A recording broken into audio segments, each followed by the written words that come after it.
Now, the compact system camera is one of the fastest growing areas in the digital camera world. Compact system cameras are cameras that feature interchangeable lenses like digital SLRs, but don't have the mirror and prism assembly and therefore can be smaller.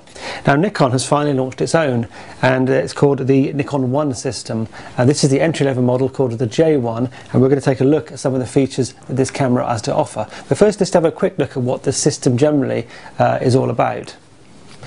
Now, controversially, Nikon has chosen not to go with an APS-C size sensor as used in its SLRs and as also used by Sony and Samsung compact system cameras, or the Micro Four Thirds size sensor used by Panasonic and Olympus. But they've gone for a completely new sensor which is half the size even than the Micro Four Thirds. It measures 13.2 by 8.8 millimeters. Now, the critics of this say that that's going to detrimentally affect the image quality and produce compact camera quality images, whereas Nikon claim that this new sensor gives the very best compromise between image quality. The sensor is still quite a lot bigger than most compact sensors, I have to say. Gives the best compromise between image quality and portability, and the whole point of a compact system camera is to be small and compact and light, and having a smaller sensor enables not only the camera to be small, but as you can see by the lenses, quite small lenses, you could fit both these lenses in a jacket pocket, no problem at all. Now, Nikon has launched initially with two models in its 1 series, the J1 and the V1. The main difference is the V1 has a viewfinder, easy to remember, V for viewfinder, but the J1 is the entry-level model.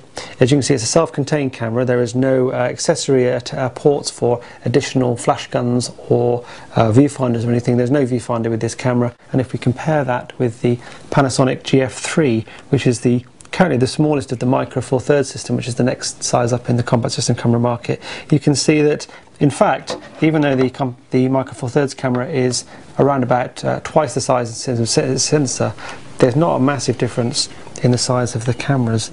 So it's quite small, but not as small as the smaller sensor would lead you to believe that it could possibly be.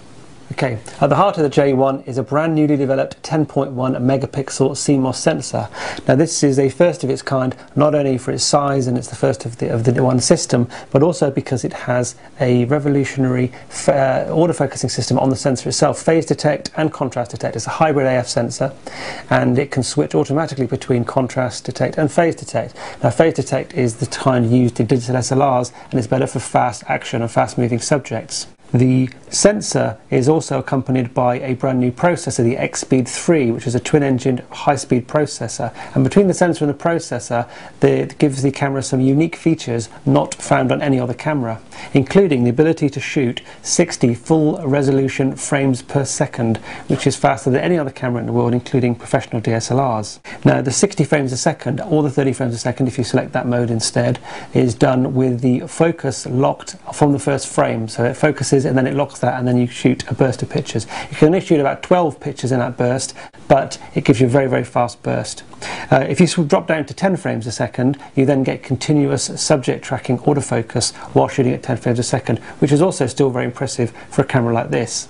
Now, the second trick this camera can do is something called a motion snapshot, and this has never been seen before outside of a Harry Potter movie. If you've seen a Harry Potter and you've seen the Daily Prophet newspaper and then you've seen those pictures that move in the newspaper, well, that's as close to what you get with the motion snapshot. What it does effectively is it wraps a few frames of video around a still picture and it plays the video in slow motion. So it's effectively a still picture as a 10 megapixel full frame image, but when you click on it and play it, you then get half a second or so of video that's before and after the moment you press the shutter. Another very clever feature on this camera is the Smart Photo Selector. Now, the Smart Photo Selector, when you press the shutter button, it takes a burst of up to 20 pictures very, very quickly in a fraction of a second. And then not only the 20 from the time you press the shutter, but it has a pre and post capture technology. So from the moment you put your finger on the shutter, but before you press it all the way, it starts recording, and it gives you a burst of pictures, some of which are from before you press the shutter and some of which are from after you press the shutter.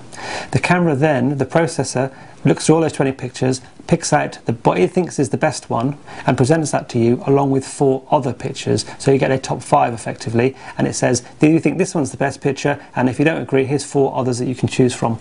As you'd expect, the J1 has full HD movie mode, but what is new on this camera is the fact that whilst you're recording HD video in either 1080 or 720, you can also take a full high-resolution still picture whilst video recording. And because the camera has an electronic shutter, it's silent, so you don't get a clicking noise in the middle of your video, which obviously would be really annoying. Now, obviously, the benefit of that is if you're on one of those occasions, like for example your child's nativity play, one of those sort of great once-in-a-lifetime moments, and you're deciding whether to shoot video or stills and you can't make your mind up, you can do both.